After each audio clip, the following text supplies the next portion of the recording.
Olá pessoal, como vocês estão? Meu nome é Bruno Sankey e eu estarei gravando a cada 2 semanas um vídeo sobre psicologia. Eu fiquei um tempo sem gravar vídeos este mês durante o período eleitoral, então eu dei uma pausa e agora que passou o período eleitoral estarei retornando com os vídeos e uma semana sim será um vídeo de psicologia, uma semana não, um vídeo de teologia. Então uma semana é psicologia, na outra teologia, depois psicologia, na outra teologia, como a gente estava fazendo. Outra questão também, os vídeos mais longos, como aqueles sobre Heidegger, alguns sobre a Bíblia e alguns sobre assuntos diversos, eles serão retomados na medida do possível, mas vamos começar retomando os vídeos semanais. E neste vídeo nós estaremos falando sobre psicologia, nós estaremos estudando um pouco da psicologia da compreensão. A gente está falando um pouco sobre linguagem, e neste vídeo nós vamos estar estudando alguns fatores que influenciam na maneira como a gente compreende a linguagem, no modo como a gente compreende o que o outro fala.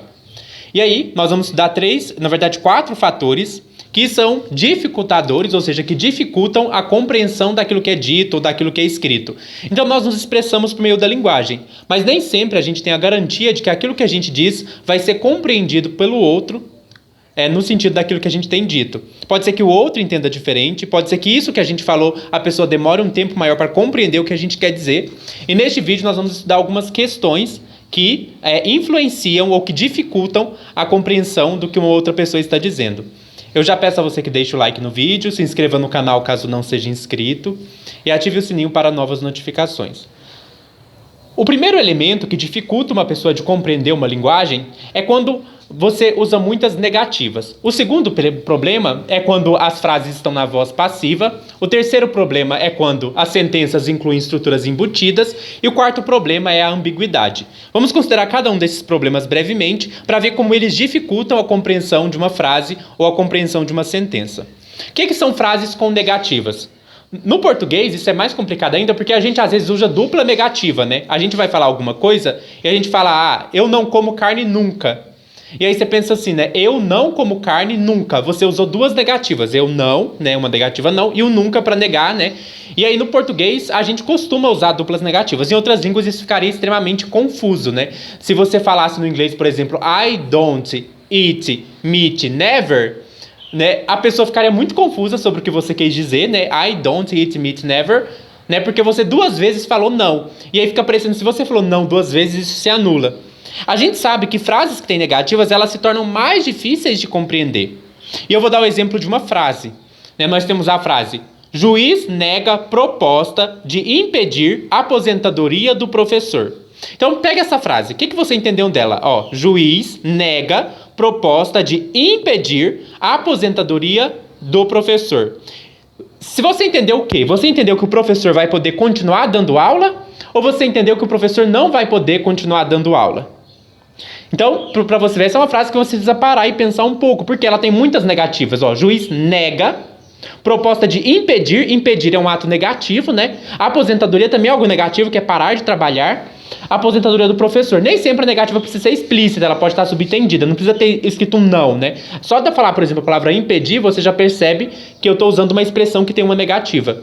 Então, quando eu digo juiz nega proposta de impedir a aposentadoria do professor, o que eu estou querendo dizer é que um juiz, ele negou uma proposta. Que proposta é essa? A proposta de impedir a aposentadoria do professor. Então, tinham pessoas que queriam impedir que o professor se aposentasse, e o juiz negou que isso acontecesse, e permitiu então que o professor se aposentasse. Permitindo que o professor se aposentasse, significa que o professor não vai continuar dando aula, Mas você precisa parar um pouco para conseguir descobrir isso.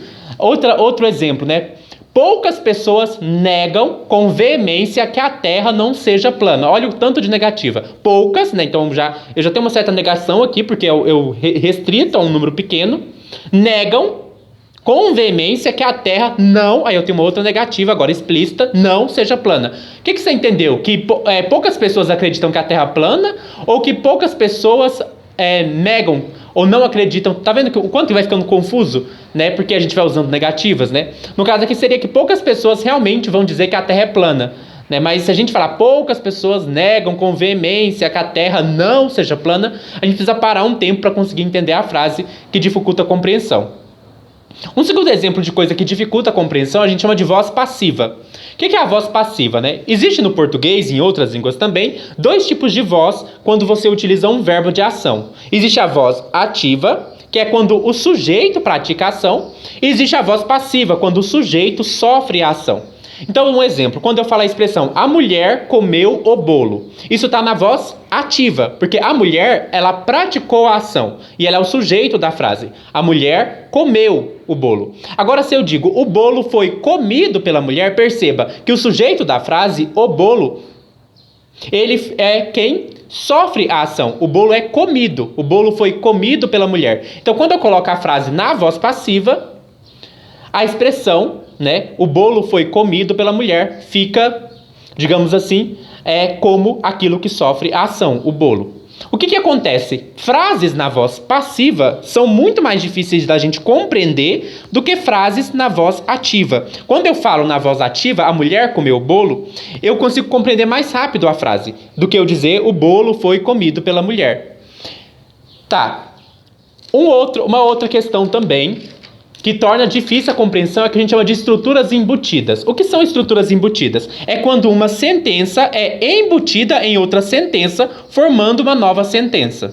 Então, por exemplo, eu tenho 2 sentenças. A primeira sentença diz, a primeira frase, o ônibus sai à noite. A segunda frase diz, eu quero pegar o ônibus. Para eu juntar as 2 frases, eu posso pegar a segunda frase e embutir ela na primeira e formar a seguinte frase, o ônibus que eu quero pegar sai à noite.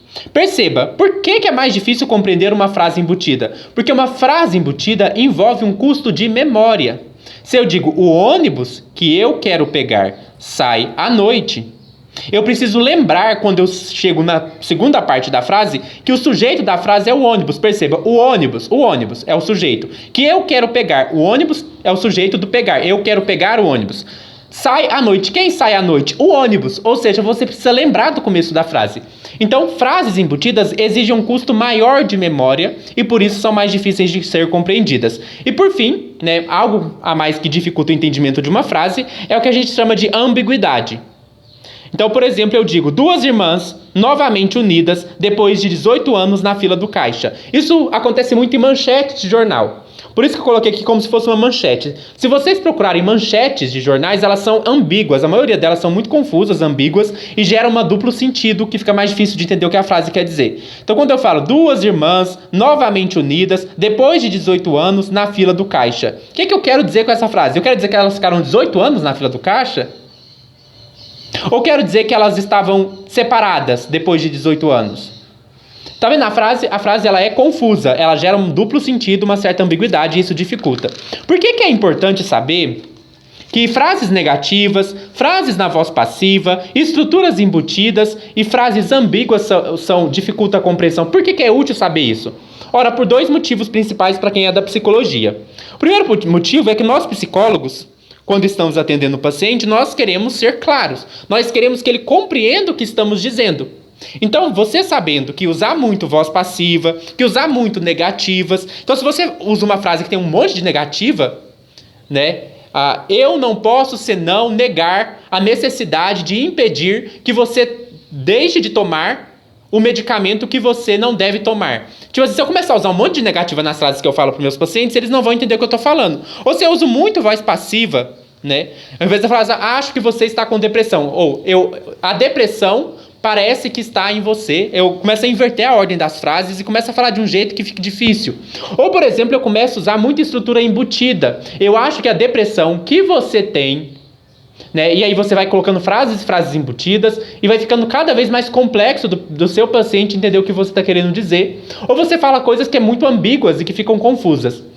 Um outro motivo que para nós psicólogos, principalmente que fazemos pesquisa, um outro motivo é a escrita. Tanto para a gente fazer pesquisa, quanto a gente no trabalho psicológico, a gente faz relatório, a gente faz laudo.